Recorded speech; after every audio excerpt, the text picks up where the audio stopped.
अस्सलाम वालेकुम। मैं हूं नासिर अब्बास, आपका फिजिक्स टीचर।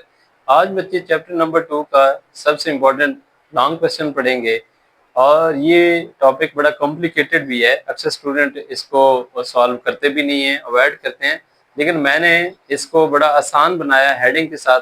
तो आप इंशाल्लाह अब अटेंटिव होके इसको सुनेंगे, लिखेंगे तो आपको याद हो जाएगा। ये टॉपिक क्या है? ये है कि स्पीड टाइम ग्राफ जो है उससे हम डिस्टेंस कैसे फाइंड कर सकते हैं। क्योंकि स्पीड टाइम ग्राफ जब आप बनाएंगे, अब जरा गौर करना जो बात मैं कह रहा हूँ। स्पीड टाइम ग्राफ जब प्लॉट करेंगे उसकी कोई ना कोई फिगर बनेगी, या तो रेक्टेंगल बनेगी या ट्राइंगल बनेगी। तो आज से याद रखना है, जो स्पीड टाइम ग्राफ का एरिया होता है वो डिस्टेंस कवर्ड ऑफ बॉडी के इक्वल होता है। मतलब the area under the graph in the speed time is equal to distance covered by the body. आज आपने ये प्रूव भी करना है और इसको सारा कैलकुलेट भी करना है हेडिंग के साथ। तो अब इसका क्वेश्चन कैसे आ सकता है? आपकी एक्सरसाइज के एंड पे इसका जो क्वेश्चन गिवन है वही मैंने इसको लिख दिया है। आइए देखते हैं क्वेश्चन क्या है और इसको हमने कैसे लेके चलना है और कैलकुलेशन कैसे करनी है। क्वेश्चन है, prove that the area under speed time graph is equal to distance covered by the object. तो सबसे पहले हम डिस्टेंस टाइम ग्राफ का जो एरिया होता है उसको हम लिख कैसे सकते हैं? इन फॉर्म ऑफ डेफिनेशन के तौर पे अगर आ जाए तो कैसे लिखेंगे? तो यही चीज है जो ऊपर आपका क्वेश्चन भी है। The area under speed time graph up to time axis is numerically equal to the distance covered by the object. मतलब दो ही बातें हैं। स्पीड टाइम ग्राफ का जो एरिया है वो किसके इक्वल है? डिस्टेंस के इक्वल है, बस। अब ये है कि हम कैलकुलेट कैसे करें। अगली बात क्या है कि आपने तो स्पीड टाइम ग्राफ 2-3 पढ़े हैं। जब बॉडी कांस्टेंट स्पीड से है, जब बॉडी यूनिफॉर्म स्पीड से मूव कर रही है, तो कौन सा ग्राफ होगा और कैसे होगा ये आपने आइडेंटिफाई करना है, क्योंकि ये ग्राफ आप पहले पढ़ चुके हैं। तो सबसे पहले स्टार्ट करते हैं। अगर बॉडी कांस्टेंट स्पीड से मूव कर रही है तो देन उसका एरिया कैसे कैलकुलेट करेंगे, और वो कैलकुलेटेड एरिया डिस्टेंस कवर्ड के इक्वल आएगा। स्टार्ट करते हैं सबसे पहले एग्जांपल 1 में। तो एग्जांपल 1 में देखें, फिगर 2.23 है। एक बॉडी कांस्टेंट स्पीड से मूव कर रही है। कांस्टेंट स्पीड से जब बॉडी मूव करती है मतलब उसकी स्पीड चेंज नहीं हो रही, इक्वल इंटरवल में वही स्पीड रहती है। तो ऐसी बॉडी का ग्राफ हॉरिजॉन्टल लाइन होता है जो टाइम एक्सिस के इक्वल होता है। तो हम इसको कैसे लिखेंगे कि एक बॉडी है जो टी टाइम में उसकी v वेलोसिटी रहती है। टाइम जितना भी गुजरता जाए उसकी वेलोसिटी v ही रहती है। तो एंड पे हमने देखा कि टाइम t है और वेलोसिटी क्या है?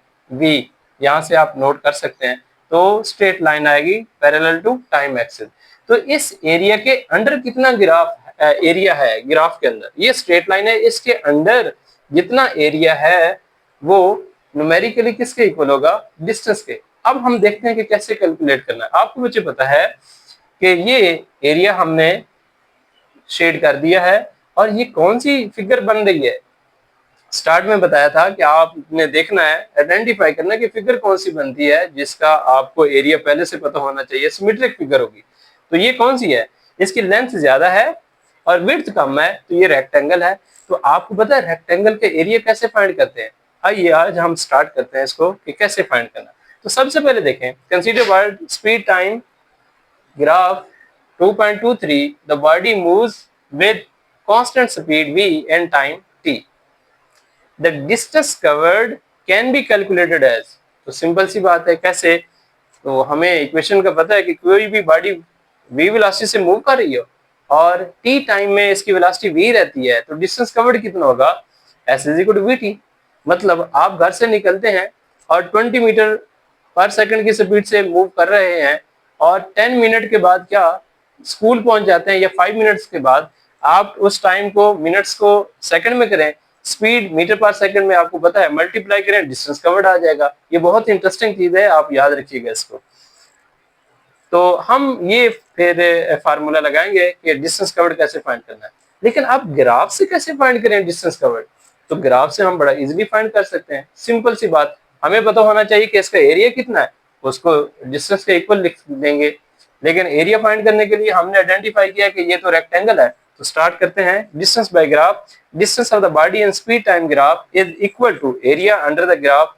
कौन है under the graph area? O A B C, O A B C, और ये रेक्टेंगल है which is equal to the area of rectangle O A B C.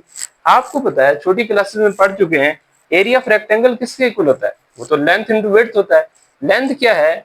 O C, width क्या है? ओ ए। तो हमने ये लिखा ओ सी, ओ ए इंटू ओ सी। तो ओ ए किसके इक्वल है? ओ से ए तक, यहां तक बच्चे जो चीज है ये स्पीड v है, और ओ सी यहां तक जो टाइम है वो t है। तो फिर इसलिए हम लिखेंगे s is equal to v t. तो देखें बच्चे, जो फार्मूला हमारे पास डिस्टेंस फाइंड करने का है, जिसमें v स्पीड गिवन थी, t टाइम था, हमने फाइंड कर लिया।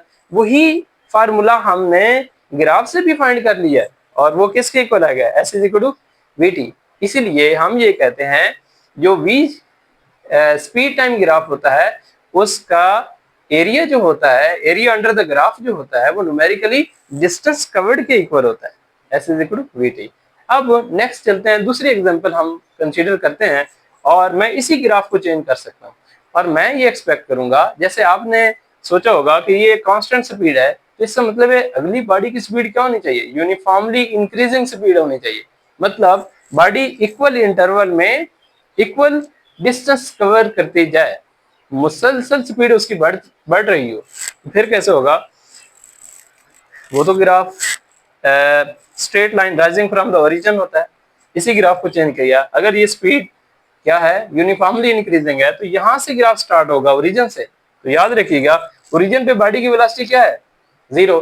ये ऐसे ही है जैसे आप कहीं पे खड़े हैं, गाड़ी रेस्ट पे है, आप फिर उस गाड़ी को स्टार्ट करते हैं, और पहले बॉडी की स्पीड क्या है? 0। फिर आप ऐसा उसकी स्पीड बढ़ाते हैं, तो आप देखते हैं कि इक्वल इंटरवल में इक्वल स्पीड बढ़ रही है, तो नीडल स्पीडोमीटर पे ऐसे बिल्कुल ऊपर चढ़ती जाएगी यूनिफॉर्मली। तो ऐसी बॉडी का ग्राफ कैसे आता है? जो ओरिजिन से स्टार्ट होता है और अपवर्ड राइज करता है। पहले हम पढ़ चुके हैं इस चीज को, तो उसका ग्राफ ऐसे आएगा। अब ग्राफ कैसे, लाइन क्या है ये, और इसके एरिया अंडर द ग्राफ, ये नीचे जो ग्राफ है ये एरिया, इसको कैलकुलेट करें। आप कहेंगे सर ये तो ट्राइंगल बन रही है। वही पहले वाली बात याद करें कि मैंने कहा आपने आइडेंटिफाई करना है कि स्पीड टाइम ग्राफ में कौन सी फिगर बन रही है, तो आप उससे इजिली एरिया फाइंड कर सकते हैं, और वो के जो डिस्टेंस के इक्वल होगा। अब स्टार्ट करते हैं इसके लिए एग्जांपल 2। फिगर आपने ये वाली एग्जांपल 2 में जाके बनानी है।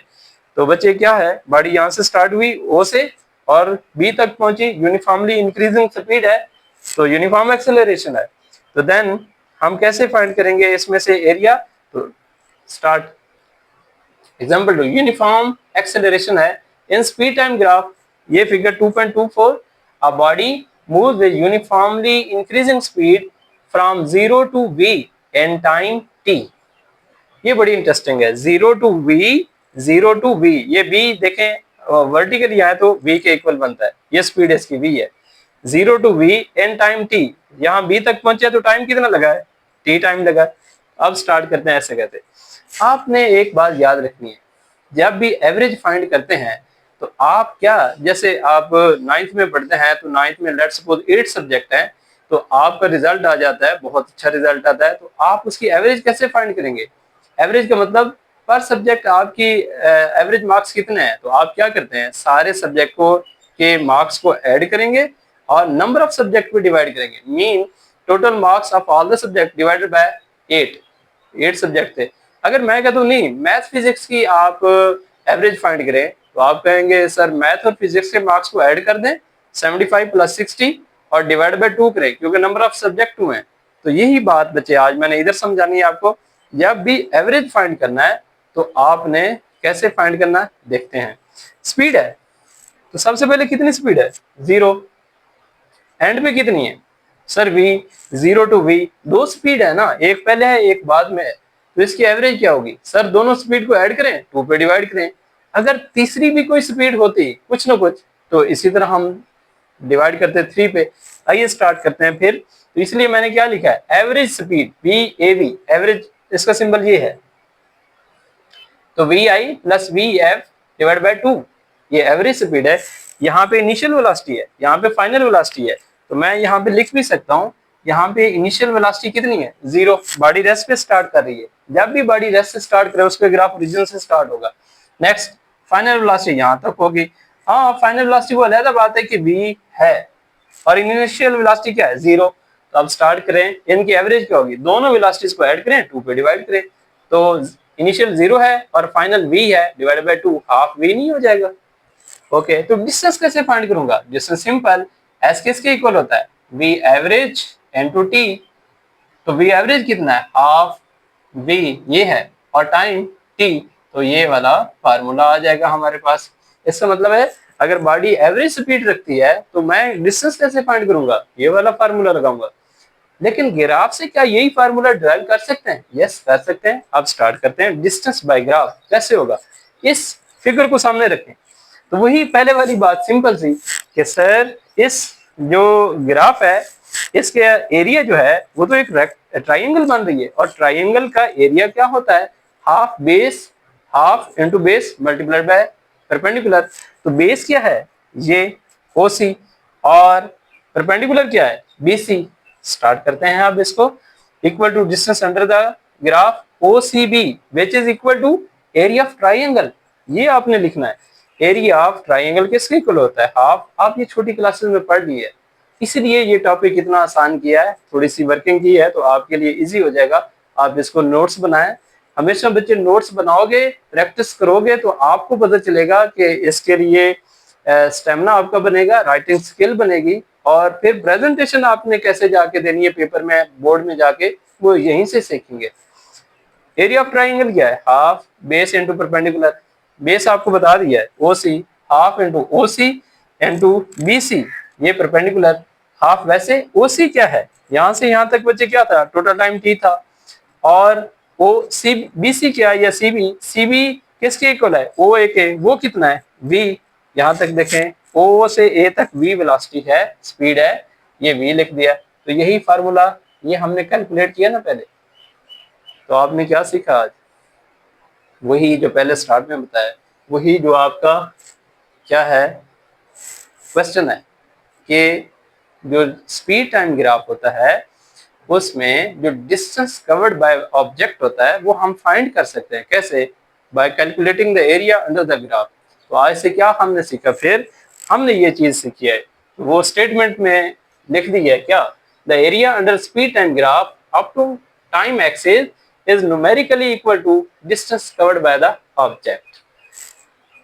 तो ये था आज हमारा टॉपिक, जो सबसे मुश्किल टॉपिक समझा जाता है, बच्चों को मुश्किल होती है उसके नोट्स बनाने में, क्योंकि बुक नहीं है, उसमें जरा थ्योरेटिकली लिखा होता है, तो अंदर से वो चीजें जो बनी होती हैं तो वो मुश्किल लगती हैं उनको, क्योंकि उसके अंदर ही मैथमेटिकली और बड़ा सारा थ्योरेटिकल लिखा होता है। तो उम्मीद करता हूँ आपको ये समझ आ गई होगी। इंशाल्लाह नेक्स्ट मुलाकात होगी। अल्लाह हाफिज।